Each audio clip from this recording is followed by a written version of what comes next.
One thing that everyone in Britain knows is that our economic system is not working. It's not working for ordinary people, it's not working for the production of infrastructure and housing, and it's not working in terms of stimulating growth. And of course, it is not working for our public services. So one of the biggest, if not the biggest challenges ahead for the probable new Prime Minister Andy Burnham is who he chooses to be Chancellor. And that choice will also serve as an immediate indicator of what his priorities will be, who he cares about satisfying, and what kind of government he's going to lead. There's a lot riding on it, and some very serious economists are already publicly telling him to break with the status quo. Andy Haldane, the former Bank of England's chief economist, is said to be among Burnham's advisors. In a recent Financial Times article, he's advocated for a Keynesian approach to funding increased defence spending, calling for the government to issue war bonds. He wrote this: "The UK public holds more than £2 trillion in bank deposits, most earning a negative real return. Extending tax incentives for investments in war bonds, for example, through a temporarily higher threshold for individual savings accounts, pension relief, or inheritance tax, could readily tap this pool. Given public demand and tax incentives, this would lower government financing costs while yielding a higher return." Haldane also says that defence spending should be targeted at revitalising jobs and growth, while creating apprenticeships and training schemes. And he adds, any war bond borrowing would have to be accompanied by reductions in public spending. His suggestion is to get rid of the pensions triple lock and replace it with a single lock to inflation. Other economists advising Burnham have advocated for more outright borrowing for areas outside of defence as well. Former Minister Jim O'Neill, who was also chief economist at Goldman Sachs of all places, is tipped to become Burnham's chief economic advisor. He's called for the government to borrow billions of pounds to invest in big infrastructure projects. O'Neill, who has previously called Labour's fiscal rules petty and arbitrary, told The Guardian this: "There is a lot more room under the existing fiscal rules to borrow for investment, and the next Chancellor should take advantage of that. We can do way more to boost infrastructure projects, and this is what we should be doing." But what about the dreaded bond markets? How would they react to all this huge amount of additional borrowing? O'Neill recently told Sky News that he thought the bond markets would react much more positively to borrowing for investment if it was overseen by potentially an independent body, saying this: "One thing I think Andy might explore is a much more publicly transparent entity, a sort of infrastructure version of the OBR, in which the whole country can see regularly, transparently, which big infrastructure projects are going to make a difference and which ones won't." That's all pretty interesting stuff, but if last night's Newsnight is anything to go by, the media will clamp down on any mildly novel economic strategy. Look what happened when former Labour Minister Peter Hain made a pretty modest proposal about who he'd like to see lead the Treasury on Newsnight last night. What I want to see is a new Chancellor that isn't in hoc to the Treasury orthodoxy to the extent that we've had. You sound like Liz Truss. That's essentially... No, it's not anything like Liz Truss, who bankrupted the economy and drove mortgages up to sky-high levels. She talked about and Treasury lost the elections. For if I may, Yeah, it's true. Like, just if you borrow for investment in the critical infrastructure that our country's been missing for, 30, 40, 50 years, that's exactly the same as borrowing for tax cuts, right? That's exactly the same. No, these things are totally different. Like, you can actually, once you know where the money is going, you can provide an analysis that shows you a return that makes the borrowing worthwhile, that makes sure that you can understand how very specifically the money is going to be spent to generate economic growth, to make sure that the borrowing can be sustainable. What Liz Truss did was borrow a bunch of money, right? First of all, it went into energy bills in lots of cases, which obviously was necessary at the time, but you can't see an economic return for that necessarily, other than just making sure that you don't see a recession because businesses are going under because they can't afford their energy bills. But on top of that, they just slashed the top rate of income tax on the assumption that all of these high earners would just take that money and put it into productive investment. Newsflash, rich people will either put that back into the housing market or to financial instruments, basically the two things that our economy does now, or they'll take it to the Cayman Islands, right? That money is not getting reinvested, which again is why all of these tax cut expansionary policy programs have always shown to be massive failures, because it hasn't gone into investment. It didn't go into investment in the 2010s when they cut the 50p rate of tax. Again, we saw inflation in the housing market, inflation in financial assets, because these were the ones with the biggest returns. We had the lowest investment in the G7 throughout the 2010s, and the expansionary austerity program, along with some tax cuts for more wealthy people, did nothing to be able to fix any of those problems. Back to Peter Hain, who had another go at trying to explain his position. I want to see a person who's less in hoc to Treasury orthodoxy. Right. And there are lots of examples. Who is that? There are lots of examples why that is a bad thing for Britain, including the mess in student university finance, which is an absolute shambles, and the Treasury is responsible for that. It actually took an economist on the show to give Hayne his flowers, Labour MP and Burnham supporter Yuan Yang. What Peter was saying about about orthodoxy, which is, I mean, no, but that was a really serious point, which is that you do want a chancellor who's aware of the economic realities, the reality of the constraints that we face in this country of high inflation, low growth, and the high cost of government borrowing, but also somebody who's a politician who can lead from the front, to not be led by the civil service machine, but to understand it enough to really get a grip of it and take it in the direction that we need to go to take the country forward. So that's that delicate balance of the reality of the constraints, but then also expanding what's possible by being a real leader. So that's what I'm hearing you say.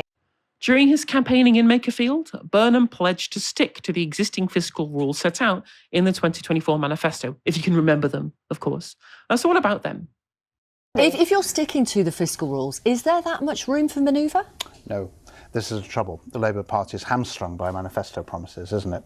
And it's a very interesting question for Andy, because what the good thing about changing leaders, it gives you a moment. It does give you a chance to do something different, and we don't want to pour scorn on that. There is an opportunity here for Andy Burnham for the Labour Party, but he's hampered by the fact there's so little room for manoeuvre. So it's a massive political choice to break those promises. I'm not sure I'd advocate that, but it certainly does give him very little room for manoeuvre. That was Philip Collins, editor of Prospect magazine.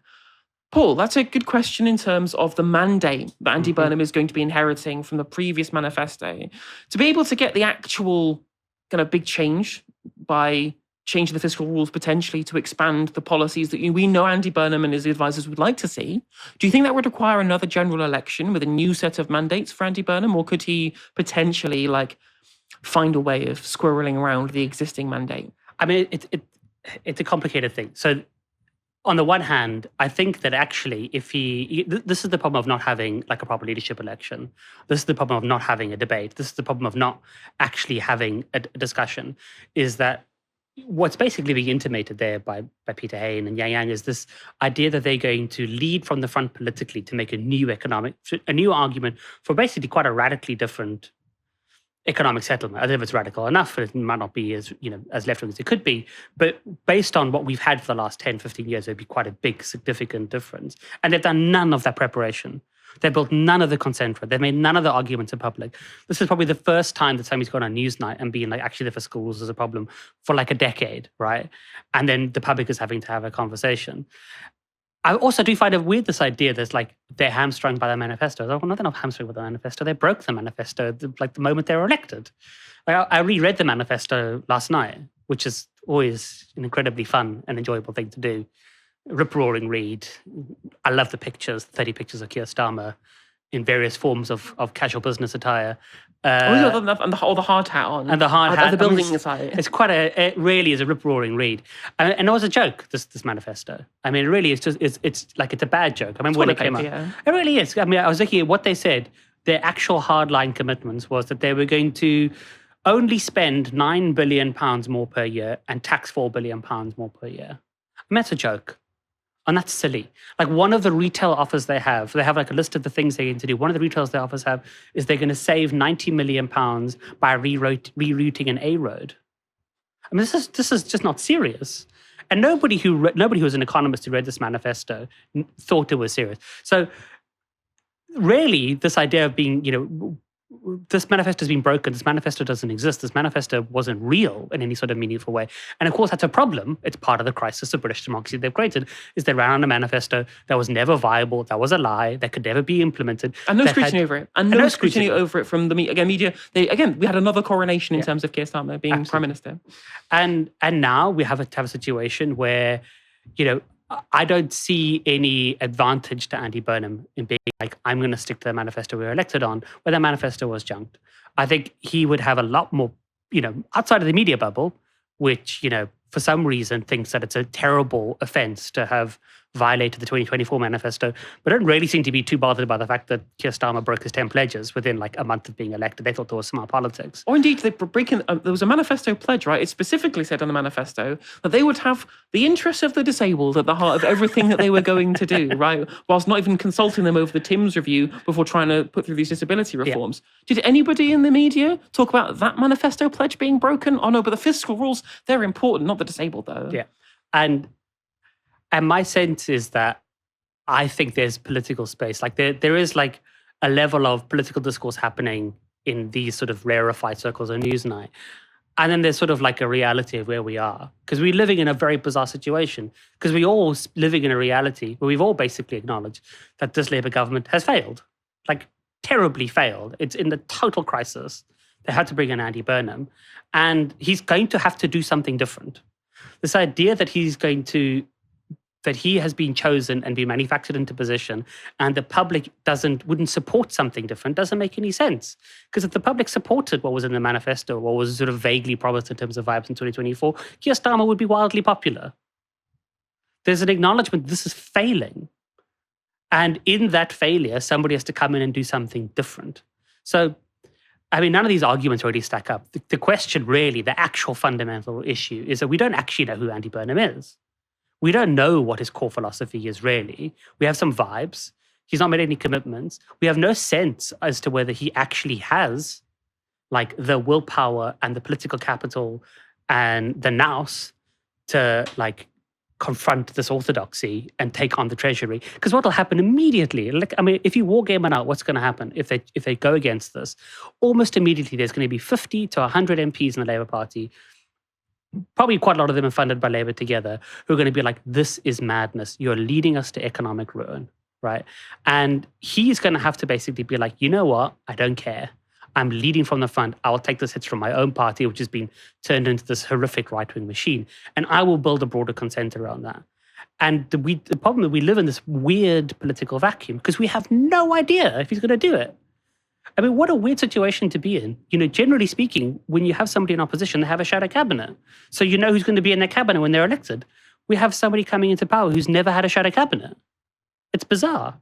Yeah, and the thing is, like, one of the things that really kind of bit the Starmer administration in the arse was, again, they spent all of their time trying to excise the left. They never bothered preparing policy for government. They would like, Sue Gray, can you do our 100 days for us, please? And we're like, that's not my job. That was your job. Yeah. And even Maurice Glassman admitted this, that there was not enough work done on policy because they were too busy looking internally, I guess is the way, a diplomatic way of putting that.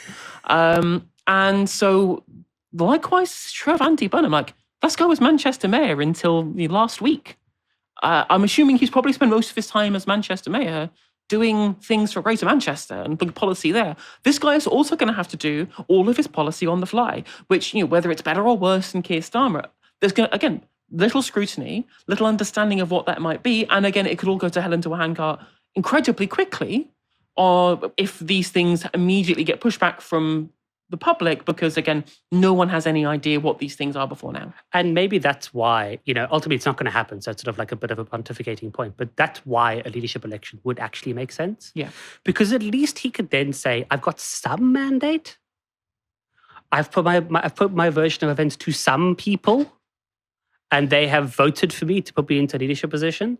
Instead, what we basically have now is that, people voted for him in Makerfield when he was repeatedly saying, I'm not going to answer national questions really because I'm focused on Makerfield, right?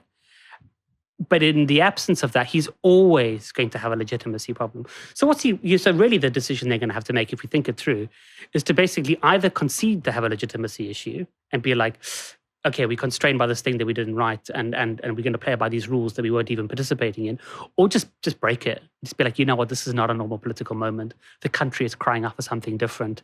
The far right is on the march. Climate change is accelerating. We don't have time to mess around with this stuff. That would be like a bold political move.